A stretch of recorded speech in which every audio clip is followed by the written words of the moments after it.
Trying to write your email for next week feels like torture. You're tired, frustrated, and completely out of creative juice. And maybe you're even questioning if it's time to throw in the towel on your email list. Those all may be signs that you've reached email burnout. In this episode, I'm sharing what you can do when you feel burnt out or when you feel that burnout creeping in. Being an online business owner is full of ups and downs. Some days you can't imagine going back to your 9 to 5, and other days you want to burn your whole business to the ground. We get it. Welcome to Chaos to Conversions, a podcast of practical, no BS strategies to grow your online business.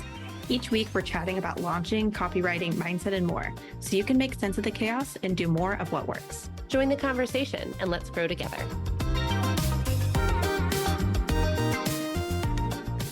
Welcome back to Chaos to Conversions.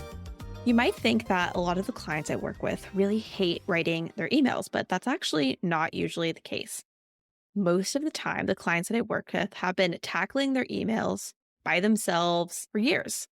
And it's just not really their favorite task, but they've been doing it right. They've been churning it out, probably like a lot of you who are listening to this episode are doing. You're just making it happen.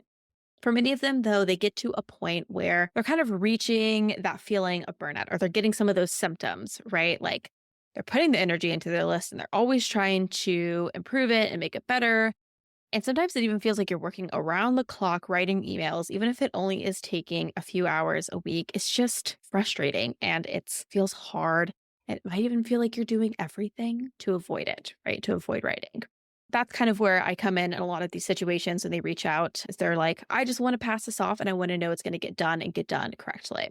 And I'll be honest here as well. I've also been in stages with my own email list. Before I actually got into copywriting, I was just selling digital products on TPT and I had an email list at the time too.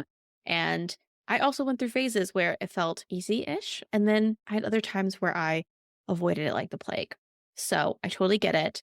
It's a common thing. But what do you do when you're feeling burnout creep in, or if you're well into that stage of burnout? There are actually some things that we can do. So let's talk about it. The first thing is to actually evaluate your situation and to plan. And by plan, I mean content plan. To me, one of the most obvious things to do, like I said, is to evaluate your situation. I say this all the time to clients, to people I talk to in the DMs, and on this podcast, but it's worth repeating. How much effort you can put into content creation is going to change based on your season of life. That season of life just be things just feel harder right now. Things are just more overwhelming, or they're like actual changes taking place in your life that are preventing you from working as much or concentrating as much on work as you would like to. So maybe right now you're sending 6 emails a month. Maybe that was going really well 6 months ago, but now it's feeling really impossible to tackle all 6 emails. It's becoming a lot. So is it possible for you to knock that down to 4 or 5 emails a month? Even just taking 1 to 2 emails off your plate can give you some breathing room, and it might feel like the task is a little bit easier to accomplish. I wouldn't suggest decreasing to less than 4 emails a month, so essentially 1 email a week, at least not in the long term. And I talk about this in episode 3 about how often you should email your list. And I really encourage people to stick to at least once a week. In my opinion, less than that, you really risk your subscribers becoming unengaged or forgetting about you altogether. So if you can reduce it to 4, great. If you're already at 4, then let's not reduce. Let's try to one of these other strategies that I'll mention in the episode. Once you've evaluated the situation and decided if there's any wiggle room on how often you can email your list, I highly suggest making a content plan. A large part of burnout is just that constant state of like, I don't know what to say. I don't know what to write. My brain is churning every single week, trying to come up with ideas, starting from scratch. And that just adds a lot of mental strain to cranking out your emails every week that you just really don't need. And that is going to contribute to that burnout feeling. Plus, when we're able to think ahead, we can actually look for ways to make writing our emails even easier. So when we're able to plan out and say, this is what I'm going to be emailing about this month. Here are the 4, 5 emails I'm going to be saying.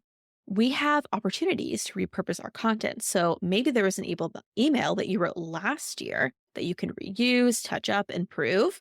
Or maybe there's a social media you shared recently that you could expand on in your email list. All sorts of things, all different ways that you can repurpose, but planning ahead makes repurposing so much easier because, again, we're thinking ahead. We're planning and anticipating those places where we're going to repurpose. There are tons of other reasons to plan your content too. It's not just about lessening that mental strain of trying to think of topics or just the repurposing, but another really big one for thinking and planning ahead is actually being able to make strides towards your goals. If you really want help planning, mapping out how your content can move you towards your goals, you should definitely check out my workshop, Email GPS. In the workshop, I walk you through planning 90 days of content, including emails and long form content in just 90 minutes. So, highly suggest checking that out. I'll leave a link in the show notes for that. Okay, so let's talk about another thing. So we talked about evaluating, maybe decreasing. We talked about creating a content plan so we have less strain. Another thing you can do is use templates. And when I say this, you might be thinking, oh, templates like outlines. Are you giving me permission to use AI? Yes and no. Honestly, I don't think that ChatGPT is great at writing emails. I think it's pretty shitty at it, to be quite honest.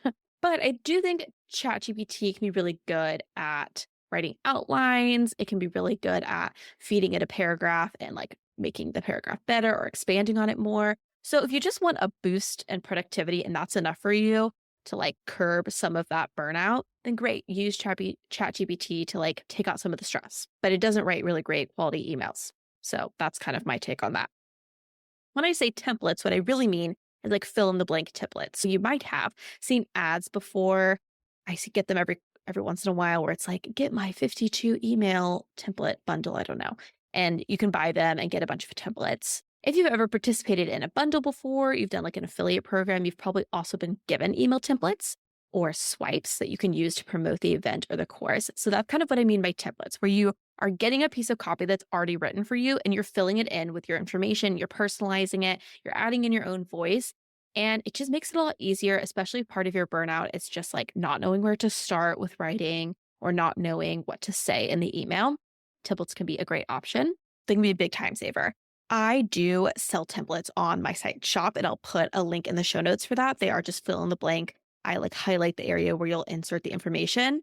So you can definitely check those out. Like I said, link will be in my show notes.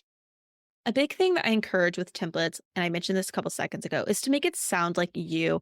I've gotten a lot of swipe files for events that just use like phrases and sayings that aren't really me, or the email is written in a way that I don't typically use. Like the outline isn't typically how I write my emails or how I talk to my subscribers. So go in and make edits and changes because the last thing you want is every email you send to sound like really disjointed and it doesn't really sound like you. You do want it to still feel like it's coming from your brand. However, that's going to take 5 to 10 minutes to make those updates and changes, which is a lot less time than I'm assuming you're taking right now to write your emails from scratch. So, still a great option. Another great strategy for easing the burnout and making writing your emails a bit easier is to batch your content. And I talk in depth about batching in episode 34. So if you want to get into the different ways to batch, especially if you ever felt that batching has never been that successful for you, or you've always, I don't know, I talked about this a bit in the episode, but if you always felt like, I don't know how to batch because you feel like everyone's talking about it in a way that you're like, I've tried doing that and it wasn't that easy. Yeah, that's because batching isn't actually as easy as people like to make it sound like it is. So if you felt that before, go to episode 34. I give lots of examples on that episode that are like non-traditional ways to batch. So check that out. But batching is a really, really good way to back yourself out of burnout and to ease some of those symptoms of burnout. The point of batching is to get ahead. It is to make that task of writing emails just so much less stressful because it takes that like looming task off your plate, right? So if batching is a challenge for you, don't try to stress about batching an entire month at one time. Even just being able to batch 2 or 3 weeks out, that still gives you 2 or 3 weeks of breathing room before you have to write again. And that's really the whole point. There really are a lot of other points to batching, but that is a really big one, is to not feel like every single week I have this task coming up that I dread and that I hate and that is making me hate emailing. Okay, well then let's sit down and knock it all out or knock some of it out so that you can breathe easy for a couple of weeks. The last strategy that I want to talk about is hiring help. Another way to avoid email burnout is to simply hire someone. I started this episode by talking about this, but a lot of my clients come to me because they are feeling burnt out from their email list. It's not because they hate writing, which I think, again, a lot of people feel like, well, I have to hate it in order to hire someone. That's not true. Most of my clients don't actually hate writing, they just are tired of having to do it every week. They have other things that they want to put their energy and their mind towards. And they know that their email list is really important. They just don't have the desire to keep up with it anymore or have it weighing down on them every week. With my retainer copywriting services, I take monthly content creation off your plate. So I can write all or some of your emails for you, and I can even write your long form content. I do write blogs for some of my clients. I'm not only just doing the writing, though, I'm bringing my expertise to the table. So I'm taking all of the SEO knowledge that I have invested a ton in learning about.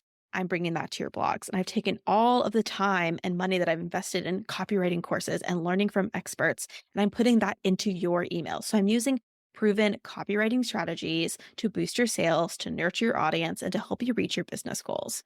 So if you're interested in working together, passing off some or all of your content, you can explore my retainer packages on my website, and I'll link that down in the show notes. Hiring a copywriter isn't the only way to reduce burnout with your emails, though. There are some other ways to get support. So, for example, if you're already working with a VA or you're thinking about hiring a VA in your business, they can help you with your emails. I don't always suggest VAs write emails. I'm not saying that VAs can't be good at writing emails, but you just have to know like what you're investing in. If this person's not has like a specialty in email marketing, then they could just simply write emails for you. But do they have the strategies that they need to be successful emails? That's kind of what you have to weigh there. But there are other ways they can still help. So a VA can help schedule your emails for you. They can format your emails for you in your email platform, or even proofread your emails for you. And even though those are little tasks, they still take up a chunk of your time each week. And if you're feeling burnt out, getting back 20 minutes can make a really big difference. I handle the formatting and scheduling for some of my clients and their emails. And let me tell you, it can be really tedious. As I'm sure you know, just like getting everything right, checking all the links, putting in the images, writing the alt descriptions. I take all that for them.